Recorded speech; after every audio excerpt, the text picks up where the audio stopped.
How's it going, everybody? It's me, Shane. I'm here to give you another Demon Slayer Kimetsu no Yaiba Hashira Training Arc episode review.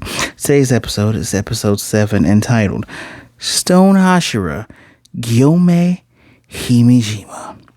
Before I go any further, please be like a rock. You are my rock, technically, because I need you to hit that like button. I need you to subscribe and hit the notification bell so you be notified of more reviews like this one. And please don't hesitate to, leave a comment down there. We can still see thumbs down, right? So when your thumbs down, you're telling the algorithm, I don't like it. I want other people to see it. Well, if you disagree with me on something, just tell me. By the by, I had one person complain that I don't know if it was this. I don't think it was last review. It was a review for last episode 5 that this was clickbaity. It's in the title, people. I make sure review makes it on all the titles. So you're here to hear my sweet dulcet tones tell you about what happened in an episode and to get even deeper in. You know what? I kind of want to put this headband on so we can, because this shit is getting real right now. But before I get a little bit silly, this episode had a lot of heart. A lot of heart. Tanjiro finally moves that stone one cho, which is 358 feet. And within those 358 feet, he realizes, I haven't drinking any water. I'm dehydrated. I'm gonna die. And it's so funny. He sees Murata and Zenitsu and Inosuke in the sky, and he's like, someone help me. And of course, Stone Hashira pours water all on his face, damn near waterboarding him. Is that a safe thing to say? Should I wait to say that? Who cares? I'm not monetized yet anyway. So, nope, wrong one. Wrong review. This is for my Mushiko. There we go. So, we get Gyomei telling Tanjiro, which, by the way, it's funny as hell that I can remember this guy's name. I cannot remember the Wind Hashira's first name to save my life. I don't even want to look it up. I want to try to remember it for myself.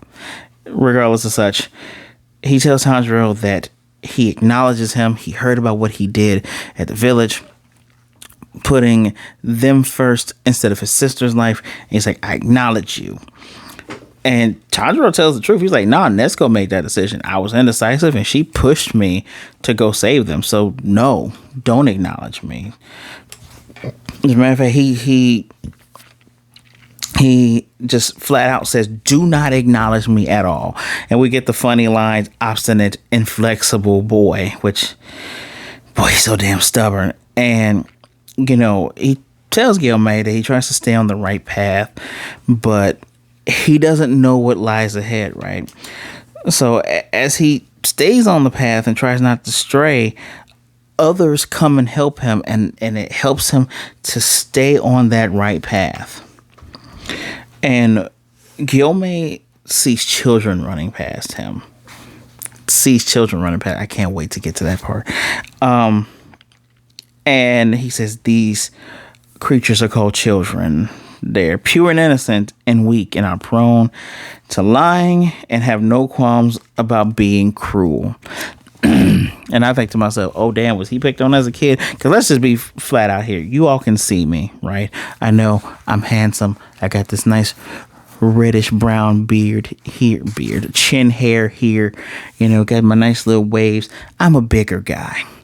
Kids, I not the 5-minute mark, so I won't curse yet. Kids are pretty damn cool. Cool? No, cruel. Kids are pretty damn cruel. And yeah, just flat out, kids will say first thing that comes to their mind. They're pretty damn mean about it. It's like, hey, you're fat. And even especially when you are peers. So I can only imagine what he has gone through. We won't have to imagine much longer. He's going to get into it. And he says children have selfish personalities, and he thinks Tanjiro's different, and just flat out says to him out loud, he believes in him no matter what he says. He says, you are going to get acknowledged by me. And after, he says this after Tanjiro thanks him for the training and bows and all that. And Tanjiro's wondering, like, why? Dude is actually, everyone calling him old man. This dude is actually a grown man. As a matter of fact, y'all, let's look up together how old Gyomei is. Let me get away from this Hakata meme. Gyomei Himejima. He is, holy shit. Yeah, that's a grown ass man. That dude's 27. Like, that's a grown ass man. That's why you have the 15, 16, 17-year-olds going, old man. By the way, anybody else think Murata's gonna die? I don't know. It's just, when you introduce Murata, he don't have the same aptitude as Ino Boy and Xenu Boy. And I just feel like he gonna die. That's just a feeling I have. As I digress once more, he asked this grown ass man, why? Like, why are you still acknowledging me? And he's gonna go ahead and we're gonna get some backstory. And I love a good old backstory.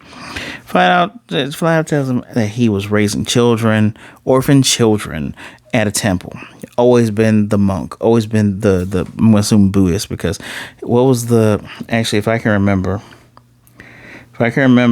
I'm gonna go through my other notes. He says Nami Amida Batsu. That's the chant he was doing when he was giving Tanjiro water, and Tanjiro was like, am I dying? By the way, Inosuke gets powered up by going tempura 3 times. Just had to throw that in there. Anyway, he was raising these children.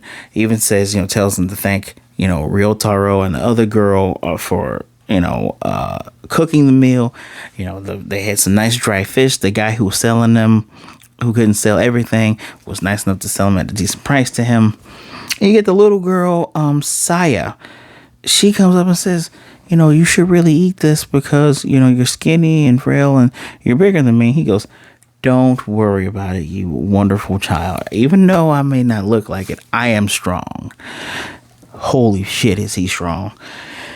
And so, on this night, one of the children, I think that's Ryotaro, that jackass, did not come home after dark. They're supposed to come home before it gets dark. And even in the area that they were in, they still believed in demons. By the way, as you all probably know, either from these reviews or other reviews, I do know a spot of Japanese. I'm constantly trying to study the language. I took at least a year and a half in college of this, and I'm doing it on my own. So when I'm watching this and I'm looking at my subtitles, because subs no dubs, I hear when we get to the demon part, they says Oni.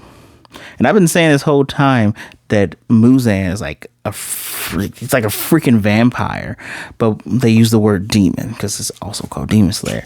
Well, these things do act a lot like Oni, and Oni, maybe one day I will make a video about different mythological beings or creatures or cryptids, because Oni, the rest of the demons do fit in the lore of Oni, especially with the horns and the teeth. Especially, remember we had one of the first lower ranks he fought with the drum. They had the fan ball ones. For sure. I'm gonna keep calling him demon, but hearing the actual word being called Oni is interesting. I digress. He says in the area they still believed in demons, right? It's not like in the entertainment districts and all those other things where it's just like modern. So he burned Wisteria. Remember, Wisteria wards off and keeps demons away. That's actually what they put around the mountain for when they do the final selections to keep all those assholes in. It's what's all around the mansion of the master, Ubuyashiki. And keeps demons away. Well, this little asshole tells the demon, hey, spare me. There's 9 kids, right? Spare me. There's 8 other kids in there and the guy raising us. You can eat them. Just let me live. I don't know how the demon just... my headcanon is after he tipped over and extinguished all the incense, he still got murdered. I hope he did, because this was a dick thing to do. Because even while I'm watching this, I'm thinking to myself, if the demon allowed you to get all the way home, why in the hell? I'm at 10 minutes now. Why the fuck did you not just run inside and go, there is a demon outside? he is going to murder us. No, because like you said, children are selfish. Didn't give a shit. Just like, hey, you kill them, let me live, please.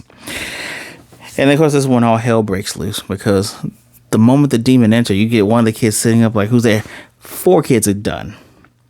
Gyomei gets up, guards the other 4, tells them to just stay behind me, Mr. No Pupils and the beads.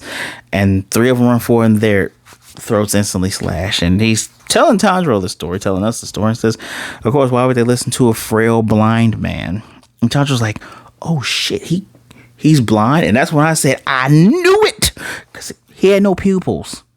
It's like he had no pupils and he does the crying thing, right? But him having no pupils made me go, is this like a design choice, or is there an actual part of his lore reason why he has no pupils? Yeah, he blind. And I do like the fact that, so when doing art, especially when you're doing a series, everyone knows you have a style. It is super important a lot of times, especially with shonen ones, to notice that a mangaka usually have 2 or 3 different looking eyes.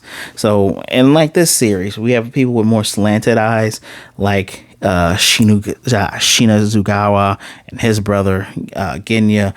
Also Gyomei. You have the Tanjiro like eyes where they are like big, and then the girls have different eyes. It's I don't know. I like eyes. I like drawing eyes, but I like paying attention to design choices like that. I'm a big dude when it comes to designing, especially character design, especially in writings. In my writings, I love when you break down how a character looks, because it feeds into their personality and where they come from. And dude is blind. He has the beads, still has the beads, the Buddhist beads. And those kids got killed. And Tanjiro, he's revealed to Tanjiro and us that he's blind. But I mean, come on. Dude's like Daredevil. He can tell Saya was behind him. So he moved forward. The demon slashed his head, but this dude manhandled the demon by grabbing its arms and ripping them off. A regular person, mind you. And he just goes to town. He gives him the Dempsey Roll, Mike Tyson, Dudley from Street Fighter 3 special. And he was frightened. He said he felt sick laying hands. He felt sick laying hands on another living creature like that. And it's the hellish feeling will never leave him, right? But he keeps pounding at this thing. And he beats this thing's ass. He beats this demon's ass until the morning comes. I think this is the second time we've had that instance happen. I feel like someone else had to fight until the morning came. Was it Morichiro? Because I know his brother died and his brother guarded him, and he had to stay alive until the morning came. That's just insane. And he was just surprised. He admits, would have never known that he was this strong if this moment never came.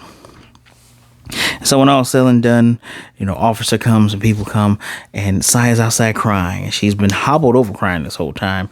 And what does she say? She says, he did it. He's a monster. And Tanjiro had the same look I had, like, what? But why? She was a child of only 4. She was confused in all of the trauma and everything that happened. Who could blame her? But dude was hurt. Like, he said the one thing that would have saved him is just some type of acknowledgement or gratitude from Saya saying, thank you, you saved my life. I want to make sure. Kazunori. Oh yeah, the temple was Kazunaroi. Give me a second here, guys. I just want to know what he actually said he wanted to know what she said. Damn, smash that thing's head in. So that's where the scar is on his forehead is from. But he wanted Saya at least to appreciate what he did. And he just wanted her to say, thank you for saving me. Just hearing those words would have saved him, because he was thrown in jail. And it's the first time he started crying. But he says, children, all they can do is think of themselves, right? And in my notes here, I wrote So y'all think a damn blind man could kill like 7 kids without them being able to like run the fuck away? I'm just saying, ACAB, I'm just saying, stupid. Like, legit? Really? You don't? So you just gonna tell me this skinny blind man here just could take all of them out? And of course, they're not gonna see the demon, guys. Why? We know what happens to demons in the morning light, right? Turn to ash and vanish. And he believes that he would have been executed if it wasn't for the master coming to get him. I want to know how the master heard about it. I want to see that extra step, right? Where we get a demon slayer coming up going, shit, I've been tracking this guy. He already killed a bunch of people. This guy survived. Crow comes back. Get him out. Cool, we get him out. Also, one of the master was a demon slayer. That's, man, I kind of want a prequel. I kind of want a prequel to Demon Slayer just because I want to know if Ubuyashiki was like a slayer in his day. He was like the slayer, but I digress, right? More notes. But yes,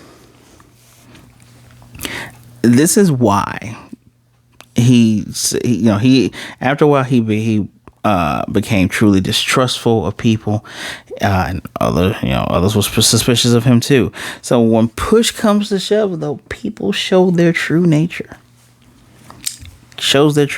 And Tanjiro has been pure, has been single-minded, and it's very, very hard.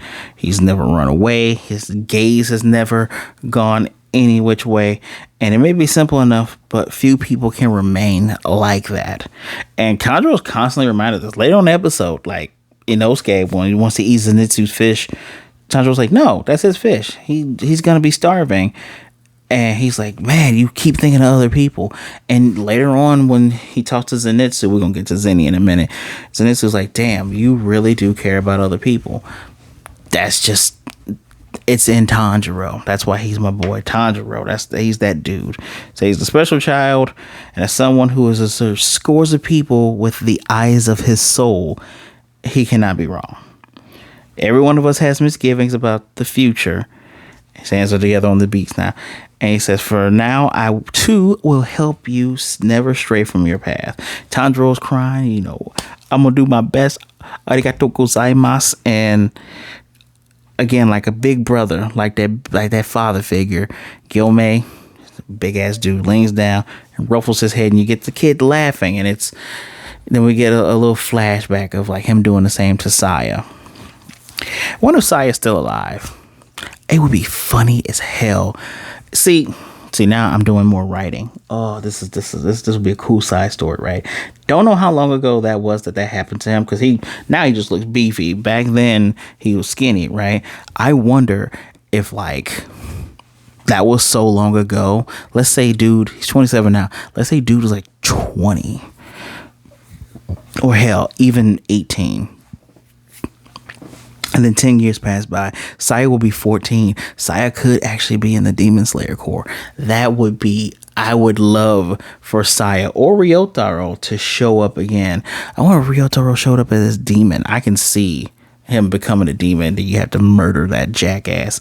Just throwing stuff out here. So, Genya is actually Gyomei's apprentice, even though he can't do breathing techniques, so he's not going to be his Suguro, which I believe is basically the person you're training to. When I die, this dude is the Hashira of my name, right? Because I believe Tanjiro, I believe Rengoku wanted Tanjiro to be his Suguro. And that's actually, that was an issue because he couldn't find one. People couldn't keep up with him. And damn, that's sad. Tanjiro really should be the Flame Hashira at this point. But I'm just saying. I'm not digressing on that one. I'm just saying. Zenitsu was missing. He finds Zenitsu, and we saw him early because he doesn't have a crow. He has a sparrow. The sparrow was about to gave him a letter because we saw the sparrow flapping furiously. And while he's trying to prepare to move this stone, Sparrow pecks his foot. He reads this letter. Now he's on top of a rock. Tanjiro's like, hey, I moved the rock. I'm done with the training. I'm going to move on. And Zenitsu never turns around. He's just, instead of hyped, he's very monotone. And he's saying to himself, well, he's saying out loud, no, that's good for you. I got more work to do here. And I gotta do my notes for this one. Because this one... Also, the cut-in, I love that the cut-in was Gyomei and Saya, but when it came back in, it was the master's hand. Anywho, Zenitsu eats it. Those two fight because it's funny. I'm going to get to that moment in a moment. And Zenitsu says, I'm supposed to do, well, what I have to do. No matter what, it's become clear to me. That's all. Tanjiro's like, are you okay, dude? Remember, Tanjiro has a super sniffer, so I wonder if he smelled the blood that was coming from Zenitsu's head. And Zenitsu's like, his front is facing like a beat down shack. And Tanjiro brings him the fish, and he's just like, I'm worried about you. You get that worried look from Tanjiro, the little silly face, but he's actually worried. I feel like this is to let our guards down. And that actually does let your guard down. And, he thanks him. He says, you actually do care about people, but, he's gripping a letter, and there's something he has to do. Don't know what it is, but I'm looking forward to seeing what he has to do. Also, we had Inosuke being a complete and total dick. Oh, big surprise from the pretty boy face guy. Talking shit when, Genya openly admits that he can't do breathing techniques. And so they're gonna fight, beast and beast or demon eater. And Tanjiro sits on Inosuke like the big brother should. They do talk about Kocho, which is Shinobu, looking over Genya because Genya eats demons, so she makes sure he's okay and she lectures him. But you think she's a little bit extra with him than she is with Tanjiro because he can't do breathing techniques, which would make sense. That would make total sense. So let's get to this good shit. I'm trying not to make this longer than 25 minutes. Let's get to this good shit, y'all. So Tanjiro's going to train with Giyu now because Giyu said he's going to do some training, folks. And when he gets to Giyu's place, he hears the sound of swords clashing, the Boken swords, and it is, of course, Wind Hashira versus Water Hashira. And I always write down the techniques. And jackass Shinizugawa does wind breathing first form, dust whirlwind cutter. It chipped the wooden blade of Giyu. And Tanjiro's like, man, they're moving so fast. But I can follow their movements. And I love it because you see the energy elemental parts coming off of their blades. Because initially it's fast. It's Dragon Ball fast. And now it's, slowed down. But you can tell that it's at a high speed. Man, I wonder who taught I have this in my notes. I actually want to see who taught the other Hashira. Like, we know the water dude with the mask and the nose. We know he taught Tanjiro and Giyu. Who else taught these guys? Like, there's extra characters here missing, and I want to see these folks. Give me a spinoff, please. Anyway, Shinizugawa says, "Oh, remember, you're not like us, right?" And got Tanjiro protecting his buddy, going, he didn't mean it that way, no. And we get a cool ass technique. The seventh water breathing seventh form ripple thrust curve. It like does this bubble shield thing. You hear like other dude did fifth form cold mountain wind. Both their blades break. Wooden swords break. He's like, we can kill each other with our fists. Tanjiro gets in the middle, and this is when hilarity ensues. He talks about, you like red, you guys fighting over red bean mochi? He's like, the hell are you talking about? Well, when I was at your training place, and he's like, well, you breaking the restraining order? You spying on us? Well, no, just when I was at your place, anytime you came back, it smelled like red bean mochi, and I assumed that every time you went into the premises, that's what you were having, tea and red bean mochi. And we get a little cut in just at the bottom of his face with the mochi and the tea, and dude is getting, you see the veins popping up, and Giyu's like, oh, you like red bean mochi, Shinizugawa? dude uppercuts Tanjiro, knocks him out. But the funny faces just from this whole thing, it's all incredibly goofy. This is how Tanjiro looked waking up. Just come on now. I love how funny this looks. Of course, you know, his big bro Giyu put a thing underneath his head, and he's super. God, this is so fucking funny to see. He's super grateful that he now knows that Tanjiro came, because he was explaining to him that this is how the Hashira training, they do versus training. And Tanjiro apologized for interrupting, but he says, I'm actually glad you showed up, because dude was mad and I didn't know how to talk to him. But now that, you know, that's actually what he's saying right here. That is funny. I'm telling you, when I get a PC, this shit's going to be great. But now he says he's going to hide Red Bean Mochi on him whenever he sees him. And then they'll become good friends. Look how ridiculous this looks. I'm sorry, just the sincere smile on his face. And then, of course, you got this damn doofus here saying, yeah, I'm going to do the same. And I love the crow calls him out and says, there's no point in you doing that, moron. Fuck. His crow is mean. But yeah, that's our little silly part, right? That's our silly, happy, fun time, guys. And Shinazugawa is walking down steps. He's like, you know, where did Iguro and Tokito go? You know, we're supposed to do training and all this shit. And he's thinking about Tanjiro. He's like, oh, that guy gets on my nerves. And then he stops. He turns around and grabs something. And it's one of those eyes. And he's like, what the hell is this? And he crushes it. And it turns to dust, right? Strong enough to turn that thing into dust. And he goes, we've been infiltrated. And at that point, this is one of the coolest damn transitions this series has ever done, from outro to ending scenes. So we see the master. He's that whatever's ailing him is crawled up his body, almost around his mouth. It's just his fingertips and his mouth being able to move. And we get that outro song, also by, you know, Story/Hide. I think that's the name of the band. And he's found him. Muzan Kitsubushi has found him. And I love, this is something that the West struggles with dubs. And I noticed this. Watch, if you're close around my age, if you're in your 30s and you used to watch Digimon, I implore you, watch the original Digimon Adventure, watch it in Japanese and see how different the feeling of that show is, because you do good when you take off music and just have sound effects and no talking. Hearing his footsteps was just haunting, and you get this billowing wisp around him. And remember earlier in my review when I told you Wisteria, that's everywhere. It's around that mountain to keep the demons in. It's what's on the master's property to keep the demons out.